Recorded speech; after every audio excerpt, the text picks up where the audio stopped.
back in the day, up until 1917, roads didn't have a standard when it came to dividing lines.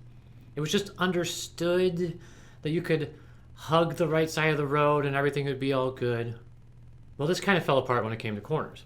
Drivers would tend to steer in and cut corners going into the opposite lane. So in 1917, the first center line was painted and was chosen to be the color white by the designer. That designer, Edward Hines, was inspired to paint the lines white when he saw a milk spill from a delivery wagon on newly paved road. White lines were later adopted by all states in 1955, all except for Oregon, who preferred yellow.